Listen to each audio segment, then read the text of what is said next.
Jenna était en pause lorsqu'un sans-abri s'est approché et lui a demandé quelque chose à manger. Elle a partagé son repas et a parlé avec l'étranger. Cette conversation surprenante l'a incité à reprendre ses études et à aider cet homme à avoir une vie meilleure.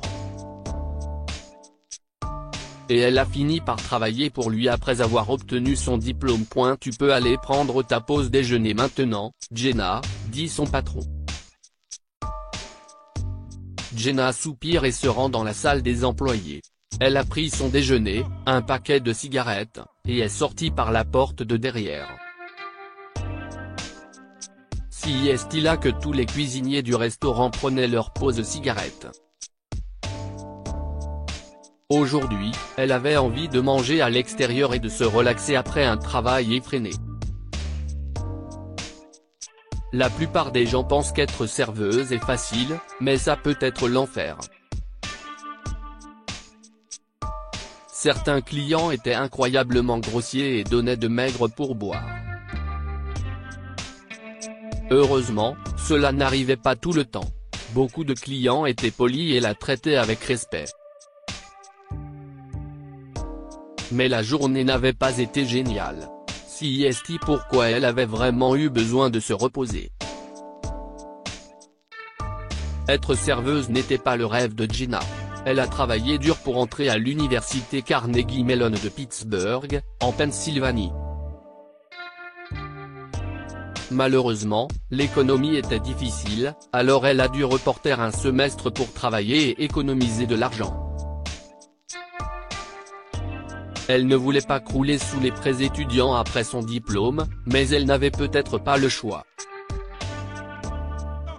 Soudain, la voix d'un homme a interrompu ses pensées anxieuses. « Bonjour, mademoiselle.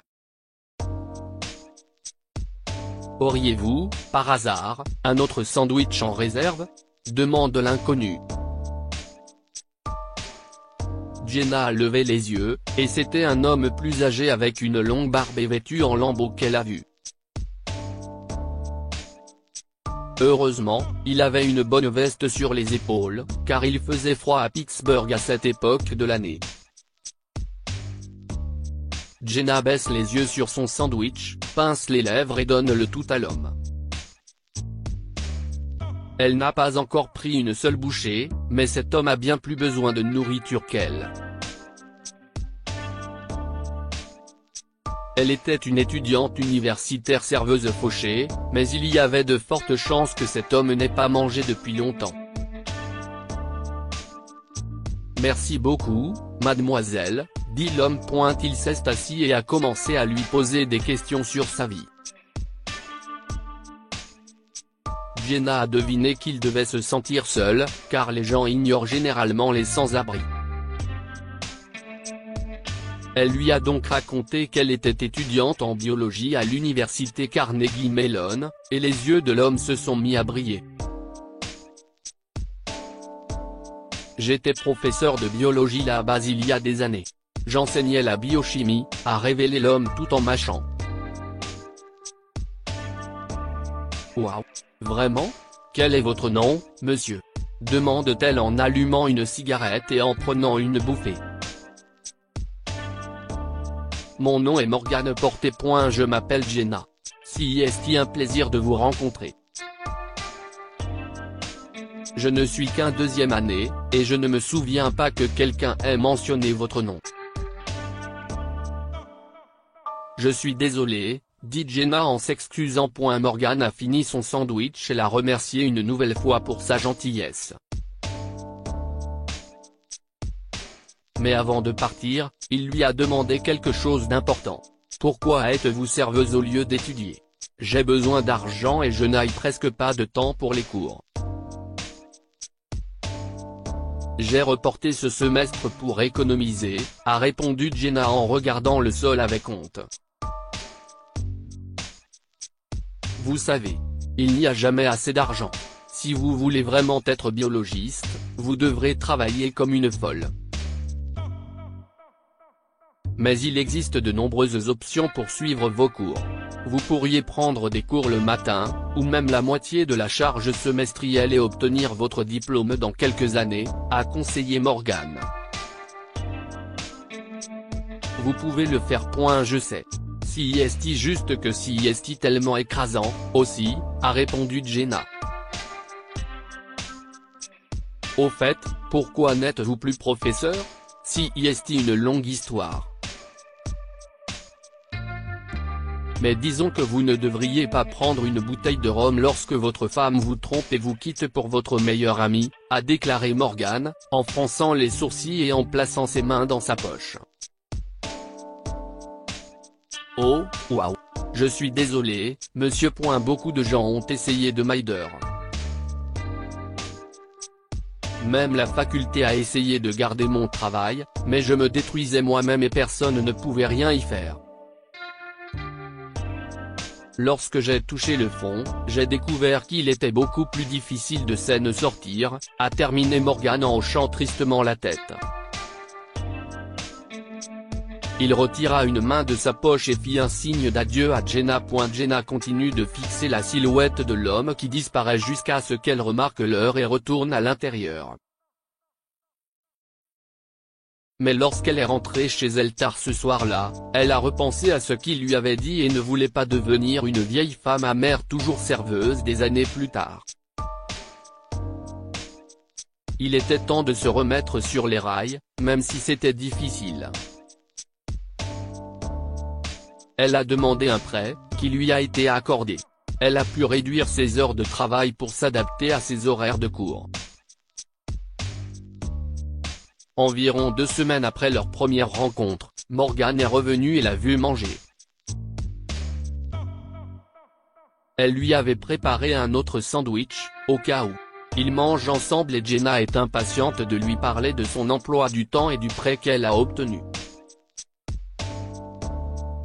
Il lui sourit sincèrement, et Jenna décida de l'aider. Elle a parlé à plusieurs professeurs de l'université, et beaucoup se souvenaient de lui comme d'un homme bon. Aucun d'entre eux ne savait qu'il était encore à Pittsburgh. Un de ses anciens collègues, le professeur Perkins, lui a trouvé un logement spécial sur le campus. Il a même payé plusieurs mois à l'avance. Morgan a commencé à travailler comme plongeur au restaurant de Jenna, mais il a fini par obtenir un entretien pour son ancien poste. La plupart des gens de l'université étaient d'ailleurs heureux de son retour parmi eux. Très vite, Morgan a pu louer un appartement et aider Jenna dans ses études. Lorsqu'elle a obtenu son diplôme des années plus tard, il était là pour lui remettre la médaille. Merci, professeur Porté. J'ai presque abandonné mes rêves. Je ne sais pas où je serais si je ne vous avais pas rencontré ce jour-là, a dit Jenna en riant lorsque Morgan s'est approché d'elle après la cérémonie. Vous plaisantez? Je suis seulement là pour vous féliciter parce que vous avez décidé de m'aider. Je ne sais pas comment je pourrais vous remercier pour votre gentillesse. Mais j'ai une opportunité à vous proposer. Que diriez-vous d'être mon assistante de laboratoire jusqu'à ce que vous trouviez un meilleur emploi? Demande le professeur, et Jenna accepte immédiatement. Les parents de Jenna ont invité Morgan à venir à leur dîner de fête, et il a également accepté. Quelques mois plus tard, Jenna a obtenu un emploi mieux rémunéré dans un grand laboratoire pharmaceutique grâce à une excellente lettre de recommandation de Morgan. Je n'aurais jamais imaginé que donner son sandwich à quelqu'un pouvait conduire à une telle chance, marmonne-t-elle en riant. Que pouvons-nous apprendre de cette histoire? Un moment peut vous inspirer. Jenna avait presque renoncé à ses rêves à cause de l'argent. Mais elle a rencontré Morgan, et son histoire l'a motivée à se remettre sur les rails. Aider les gens peut mener à de grandes choses. Jenna a donné son sandwich à un sans-abri et a discuté avec lui. Des années plus tard, il lui a offert un emploi et lui a écrit une recommandation pour un emploi encore meilleur par la suite. Partagez cette histoire avec vos amis. Elle pourrait illuminer leur journée et les inspirer. Lire aussi, un ado aide sa professeure de violon qui a des problèmes de mémoire à rentrer chez elle et reçoit une récompense de 200 000 $. Histoire du jour. Cette histoire est inspirée par l'histoire d'un de nos lecteurs et écrite par un rédacteur professionnel. Toute ressemblance avec de véritables noms ou lieux est une pure coïncidence. Toutes les images sont utilisées uniquement à des fins d'illustration. Partagez votre histoire avec nous. Elle changera peut-être la vie de quelqu'un. Si vous souhaitez partager votre histoire, envoyez-nous un mail à info@amomama.com. Abonnez-vous à Amomama sur Google News.